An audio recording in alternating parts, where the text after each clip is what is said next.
Hello বন্ধুরা, তোমরা সবাই কেমন আছো? তো আশা করছি তোমরা সবাই ভালো আছো। তো চলে এসেছি আজকে শীতকালের একটা প্রথম বিয়ে বাড়িতে। তো আজকাল সবাই দেখছি বিয়েবাড়ির ব্লগ খুব করছে, বিয়েবাড়ির খাওয়া দাওয়া। তো আমিও ভাবলাম যে বিয়েবাড়ি যখন শীতকালে পেয়েছি, তো চলো একটা তোমাদের সঙ্গে শেয়ার করাই যাক। তো প্রথমে আমরা বিয়েবাড়িতে ঢুকে পড়লাম। তোমরা দেখতেই পেলে যে একটা ফুচকা স্টল ছিল আর কফি স্টল ছিল। তো আমি এগুলোকে সব ইগনোর করেই গেলাম, কারণ কফি আর ফুচকা খেয়ে পেট ভরানোতে আমি একদমই রাজি নই। তারপর লোকজন ঠেলতে ঠেলতে চলে গেলাম বউয়ের কাছে, কিন্তু দেখতে আর পেলাম না, তাই পোস্টারে তোমাদেরকে দেখিয়ে দিলাম। এই হচ্ছে বর আর বউ, মানে যাদের রিসেপশন। তো তারপরে আমরা চলে গেলাম মেন কোর্সে খাওয়া দাওয়া করতে। তো দেখতেই পাচ্ছ লেবু দিয়েছে, স্যালাড, আর তারপরে দিল ভেজিটেবিল চপ আর সস। তো আমি প্রথমে একটু মেয়ে মধ্যে বসেছিল, ওকেও একটু খাইয়ে দিচ্ছি। তো চপটা কিন্তু বেশ ভালো ছিল, আর শীতকালে ভেজিটেবিল চপ কিন্তু খেতে খুবই ভালো লাগে। তারপর পাতে পড়ে গেল ফ্রাইড রাইস আর সাথে চিলি চিকেন। চিলি চিকেনটা কিন্তু বেশ নরম হয়েছিল, ওয়েল কুক, আর তার সঙ্গে কিন্তু বেশ জুসি, ওই ড্রাইনেসটা কিন্তু ছিল না।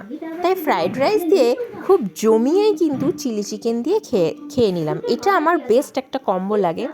তারপর চলে এলো পনির দিয়ে আলু দিয়ে একটা তরকারি মতন করেছিল সেইটা। তো সেটা দিয়ে খাওয়ার পরেই চলে এলো গরম গরম ভাত আর মুগের ডাল। বিয়েবাড়ির এই ডালটা আমার খুব পছন্দ, সাথে একটু লেবু টিপে নিলে তো জাস্ট জমে যায়, আমার খুবই ভালো লাগে।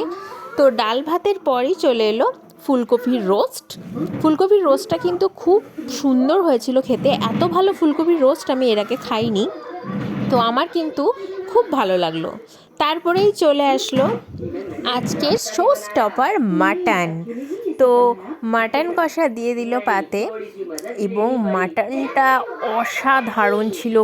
এত নরম মাটন আমি এর আগে বিয়ে বাড়িতে কিন্তু কখনো খাইনি। তোমরা কিন্তু দেখতেই পাচ্ছ এবং দেখলেও বুঝতে পারছো যে কি ওয়েল কুক হয়েছে মাটনটা, এত নরম, এত তুলতুলে। এবং আমার তো মাটন খেতে খুবই ভালো লাগে, কার না ভালো লাগে, সবারই ভালো লাগে। তো আমি প্রথমে একটু মাটন একটু শুকনো ভাত দিয়ে আগে একটু খেয়ে দেখলাম, দারুণ খেতে হয়েছে, একদম রিচ হয়নি, একবারে লাইট ওয়েট হয়েছে, যার জন্য আমার আরও ভালো লাগলো। তো এখানে আমি কোলের ওপর ফোনটা রেখেছিলাম আর আমি খাচ্ছি আনন্দ করে। এত ভালো হয়েছিল যে আমি আরেকবার নিয়ে নিলাম, আর আমার সাথে কিন্তু আমার মেয়েও খাচ্ছে, তাই আরেকবার আমি মাটন কষাটা নিয়ে নিলাম। আর মাটন আমার মেয়েও খেতে খুবই ভালোবাসে, তো সেকেন্ড বারও দেখতে পাচ্ছ কি নরম মাটনগুলো, আর এটাও আমরা আনন্দ করে খেয়ে নিলাম। তারপর চলে এলো আমের চাটনি, সাথে ছিল পাঁপড় ভাজা। আমের চাটনিটা কিন্তু অসাধারণ খেতে ছিল, আমার ভীষণ ভালো লাগে আমের চাটনি।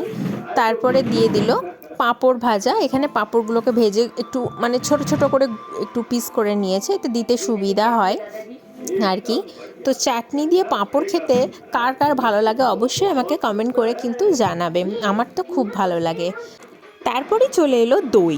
এখন অবশ্য বিয়েবাড়িতে দই দেওয়ার যে মানে এখন আর দেখাই যায় না যে বিয়েবাড়িতে দই দিচ্ছে। তো এখানের বিয়েবাড়িটা একটু গ্রামের দিকে ছিল, তাই হয়তো দইটা দিয়েছিল। আমার কিন্তু দইটা খেতে খুব ভালো লাগছিল। দইটা কিন্তু ওই যে খুব মিষ্টি হয় সেরকম নয়, বেশ ভালো ছিল।